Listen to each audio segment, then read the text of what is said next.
Welcome back दोस्तों। आप सबका मैं स्वागत करता हूं कैंजन के यूट्यूब चैनल पे। दोस्तों आज की वीडियो में हम देखने वाले हैं कि करेक्ट आईटीआर फॉर्म कौन सा है किस इंडिविजुअल के लिए, मतलब which ITR form to be filed at time of filing of income tax return. आज की वीडियो में हम इस बारे में डिस्कस करेंगे। जैसे कि आप सबने हेडिंग भी पढ़ी होगी, which ITR to be file, know the correct income tax form. इस वीडियो में इसी बारे में बात करने वाले हैं कि आईटीआर 1, आईटीआर 2, आईटीआर 3, 4, 5, 6, 7 किस इंडिविजुअल के लिए, किस कंपनी के लिए, किस एचएफ के लिए कैसे कौन सा फॉर्म एप्लीकेबल होगा किस केस में। चलिए वन बाय वन एक केस को डिस्कस कर लेते हैं। और इस वीडियो को स्टार्ट करने से पहले मैं आप सबसे रिक्वेस्ट करता हूँ, यदि आपको मेरा चैनल अच्छा लगता है तो प्लीज़ इसे ज़्यादा से ज़्यादा शेयर करिए, लाइक करिए और सब्सक्राइब करिए यदि आपने अभी तक इसे सब्सक्राइब नहीं किया है तो। पहले हम थ्योरेटिकल पार्ट को कंप्लीट कर लेते हैं। इसमें क्या लिखा हुआ है आप सब पढ़िए। Depending on the type of income, ये जो आईटीआर फॉर्म होता है ये डिपेंड करता है टाइप ऑफ इनकम पे। Category the filing for under the individual HUF और कंपनी एक्सेट्रा। यहाँ पर इन्होंने कैटेगरी कही है टैक्स पेयर की। जब हम बात करते हैं टैक्स पेयर की कैटेगरी की तो उसमें इंडिविजुअल भी हो सकता है, कंपनी भी हो सकती है, एचयूएफ भी हो सकती है, ठीक है ना, ट्रस्ट भी हो सकती है, आप सबको पता होगा। तो उन्हीं के बारे में ये बात कर रहे हैं।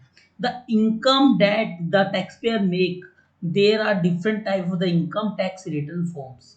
इन्होंने कहा कि जो इनकम टैक्स रिटर्न फॉर्म होता है, जो इनकम टैक्स फॉर्म होता है वो डिपेंड करता है डिफरेंट टाइप ऑफ इनकम। आपको पता होगा कि भैया 5 हेड से इनकम होती है, सैलरी, कैपिटल गेन, बीजीपीवी और हाउस प्रॉपर्टी और आपका अदर सोर्स। आपको पता होगा इस हेड के बारे में। In case tax payer choose the wrong form, यदि टैक्स पेयर ने at the time of filing of ITR यदि फॉर्म ही गलत चूज कर लिया, हो सकता है उस पे आईटीआर 1 एप्लीकेबल और आईटीआर 3 में अपनी रिटर्न फाइल कर रहा है, they will go to through the process e filing ITR again. उसको दोबारा से अपने आईटीआर को फाइल करना होगा और डिटेल फिल की गई सारी वेस्ट चली जाएगी। The help the taxpayer pick the correct form. A brief synopsis of the applicable tax return form has been stipulated below. चलिए हम इस बारे में देख लेते हैं। सबसे पहले हम बात करते हैं आईटीआर फॉर्म नंबर की। देखो आप सबको पता होगा जिसे हम सहज के नाम से जानते हैं उसे आईटीआर 1 कहते हैं। आपको पता होगा आईटीआर 1 को हम दूसरे नाम से सहज के नाम से जानते हैं। ये किस केस में होता है? देखो रेसिडेंस, इंडियन, इंडिविजुअल और एचएफ। यदि आप इंडियन हैं, दैट मीन्स कि आप रेसिडेंस ऑफ इंडिया हैं और आप इंडिविजुअल हैं या एचयूएफ हैं। देखो इंडिविजुअल एचयूएफ तो मोस्टली इनकम टैक्स में एक साथ वर्ड यूज किया जाता है। इंडिविजुअल और एचयूएफ को एक साथ कंसीडर किया जाता है मोस्टली केसेस में।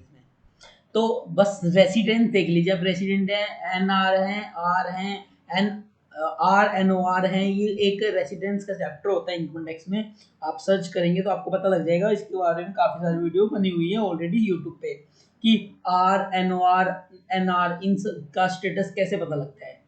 यदि मान लीजिए आप 765 डेज मतलब इंडिया में रहे हैं लास्ट 2 इयर्स के अंदर, 365 डेज रहे हैं, 80 डेज रहे हैं, कुछ कंडीशंस होती हैं जो आपको मिल जाएंगी इजली वीडियो में। अब यहाँ पर बात की गई है आईटीआर 1 किस केस में एप्लीकेबल होगा। मान लीजिए इनकम फ्रॉम सैलरी, यदि आपकी इनकम सैलरी से आ रही है, ठीक है, और एक हाउस प्रॉपर्टी से आपका रेंट आ रहा है, कोई प्रॉब्लम नहीं है, 1 हाउस प्रॉपर्टी है। अदर सोर्स, मान लो अदर सोर्स से इंटरेस्ट इनकम आ रही है, एफडीआर की इनकम भी हो सकती है, ठीक है, और इंटरेस्ट सेविंग बैंक का इंटरेस्ट भी हो सकता है। और एग्रीकल्चर इनकम यदि आपकी 5,000 रुपये तक है, ठीक है ना, और टोटल जो ये सारा क्लबिंग करने के बाद टोटल इनकम जो आपकी बनेगी वो 50 लाख से ज़्यादा नहीं होनी चाहिए, not exceeding the 50 lakh rupees. तो आपके केस में आईटीआर 1 फॉर्म जो होगा वो एप्लीकेबल हो जाएगा। तो हमने इस वीडियो में क्या देखा? सबसे पहले हमने देखा कि जो सैलरी पर्सन है और उसके पास एक हाउस होना चाहिए और अदर सोर्स की इनकम इंटरेस्ट की होनी चाहिए। Agriculture income up to 5,000 rupees होगा तो उस केस में आईटीआर 1 एप्लीकेबल हो जाएगा। यदि उसने आईटीआर एग्रीकल्चर इनकम उसकी 5,000 से ज़्यादा गई तो आईटीआर 1 की बजाय दूसरा फॉर्म उसके ऊपर एप्लीकेबल हो जाएगा और उसकी टोटल ग्रॉस जो इनकम होगी वो 50 लाख से ज़्यादा नहीं होनी चाहिए। ये बात का भी आपको ध्यान रखना है। उसके बाद बात करते हैं हम सेकंड आईटीआर 2 की। आईटीआर 2 में क्या है? इंडिविजुअल एंड एचयूएफ, ठीक है ना, income from the salary more than 1 house property. यदि मान लो कोई इंडिविजुअल है और एचयूएफ है, ठीक है ना, पहले केस में क्या था? इंडिविजुअल एचयूएफ था और वो रेसिडेंस ऑफ इंडिया था। इसमें भी रेसिडेंस ऑफ इंडिया की बात की गई या नहीं की गई? यहाँ बात की है इंडिविजुअल एचयूएफ की। Income from salary, more than one house property, income from other source. मान लीजिए आपकी कोई एग्रीकल्चर इनकम नहीं है, कोई प्रॉब्लम नहीं है, आपकी अदर सोर्स से इनकम आ रही है, हाउस प्रॉपर्टी से इनकम आ रही है, मोर देन वन हाउस, एक घर से ज़्यादा रेंट आ रहा है आपको, और इनकम फ्रॉम सैलरी है, तो उस केस में आइटर 2 आपका एप्लीकेबल हो जाएगा। अब यहाँ पर कई बार डाउट आता है कि भैया more than one house property की बात कर रहे थे, यहाँ इनकम की तो बात ही नहीं की गई। यहाँ हाउस प्रॉपर्टी भी हो सकती है ना दोस्तों, बिल्कुल सही कह रहे हो आप। यहाँ पर यदि आपका एक से ज्यादा हाउस है उसकी बात की गई है। चलिए आगे देख लेते हैं। इंडिविजुअल एंड एचयूएफ की बात की आईटीआर 3 के अंदर, इसमें क्या कहा इन्होंने, यदि आप इंडिविजुअल हैं या एचयूएफ हैं और उस केस में आपकी इनकम फ्रॉम सैलरी है, हाउस प्रॉपर्टी है, इनकम फ्रॉम बिजनेस और प्रोफेशन पीजीपी है, और इनकम फ्रॉम अदर सोर्स है, तो इसमें कैपिटल गेन नहीं आया आपको पता हो तो, ठीक है ना। कैपिटल गेन आएगा तो आईटीआर फॉर्म चेंज हो जाएगा। तो यदि आपकी सैलरी से, हाउस प्रॉपर्टी से, पीजीपी बिजनेस से और अदर सोर्स से है, तो उस केस में आपकी आईटीआर 3 एप्लीकेबल हो जाएगी। आईटीआर 4 सुगम, देखो सहज इन्होंने आईटीआर 1 को बोला, सुगम ये आईटीआर 4 को बोल रहे हैं। तो अब इन्होंने क्या कहा, इनकम फ्रॉम सैलरी, यदि आपकी सैलरी से इनकम है, एक हाउस प्रॉपर्टी से है, अदर सोर्स से है, इनकम फ्रॉम बिजनेस और प्रोफेशन है, आपको पता लगा होगा यही चीज इन्होंने आईटीआर 3 में बोली थी। मगर computer under section 44 AD presumptive basis पे, मतलब मान लो आपने बुक्स ऑफ अकाउंट मेंटेन नहीं किए, आप बिजनेस है, तो 44 एडी में, एडीए के केस में जाता है आपका जब आप प्रोफेशनल हो, एए उसके अदर देन जो केस बच गया वो, और कैपिटल गेन की इनकम आपकी है। However, the agriculture income cannot be up to 5,000 rupees. However, इसके अलावा agriculture income can be up to 5,000 रुपये तक की यदि आपकी एग्रीकल्चर इनकम है, हाउस प्रॉपर्टी से इनकम है, प्रीजेंटिव बेसिस पे आप इनकम टैक्स भर रहे हैं, तो उस केस में, और 50 लाख से ज़्यादा इनकम नहीं होनी चाहिए, ठीक है ना, तो उसमें आईटीआर 4 आप एप्लीकेबल हो जाएगा आपके ऊपर।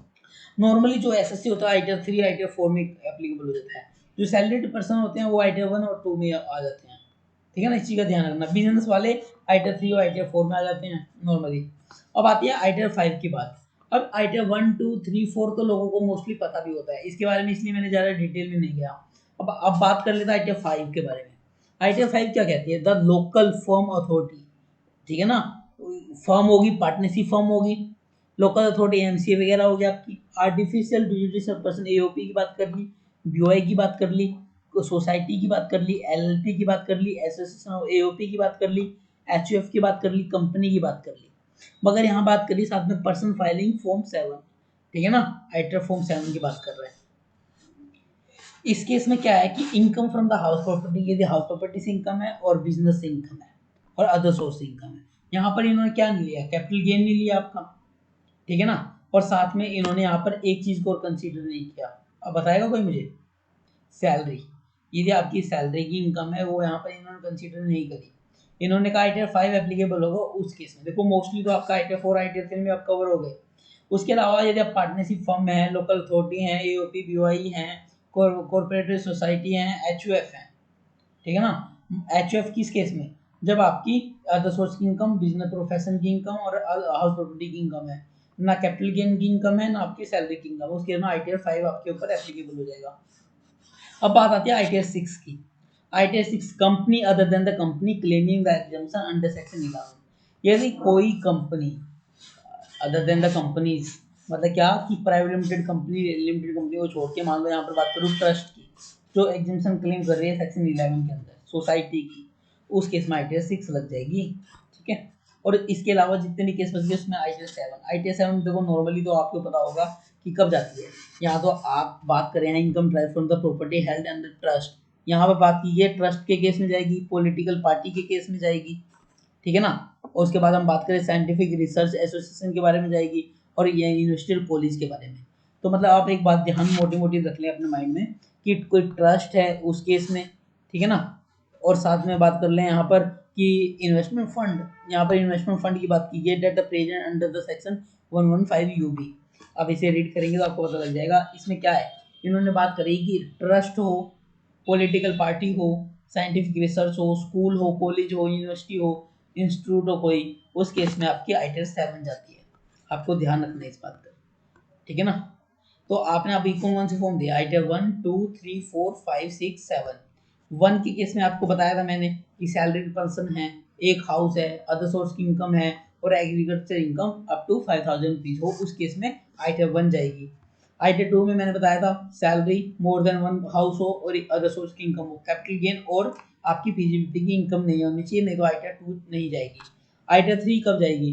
जब सैलरी से इनकम हो, हाउस प्रॉपर्टी से इनकम हो, बिजनेस प्रोफेशन से, अदर सोर्स से। मैंने कैपिटल गेन की बात नहीं की इन्होंने, ठीक है ना। अब बात करिए यहाँ पर इन्होंने कैपिटल गेन की और साथ साथ में इन्होंने कहा अप टू इनकम 5000 रुपीज दे दिया, एग्रीकल्चर से आप कमा रहे हो सिर्फ 5000 तक, नहीं तो आइडिया 3 चली जाती है, आपको पता हो तो, ठीक है ना। मोस्टली केसेस में मान लो आपकी किसी भी हेड से इनकम है, ठीक है ना, और 5000 से ज़्यादा एग्रीकल्चर इनकम, तो आइडिया 3 आपकी सिलेक्ट हो जाती है। नॉर्मली जो सबसे ज़्यादा यूज की जाती है आइडिया 1 यूज की जाती है, आइडिया 3, आइडिया 4 और आइडिया 7। तो इसलिए आप इन चीज़ों को डिटेल में पढ़ लें, ठीक है ना। इसमें किसी को और इसके बाद company other than claiming exemption section 11, that means की आईटीआर 6, जितनी कंपनीज की केस में आईटीआर 6 जाती है फिर, ठीक है ना। तो ये जो आईटीआर मैंने आपको बताया, ITR 1, ITR 3, ITR 4, ITR 5, sorry ITR 6 और 7, कौन कौन सी? आईटीआर 1, 3, 4, 6 और 7, ये आपको 5 आईटीआर डिटेल में पढ़नी है, ठीक है ना। आज के वीडियो में इतना ही, नेक्स्ट वीडियो मिलते हैं एक नए टॉपिक के साथ दोस्तों, बाय।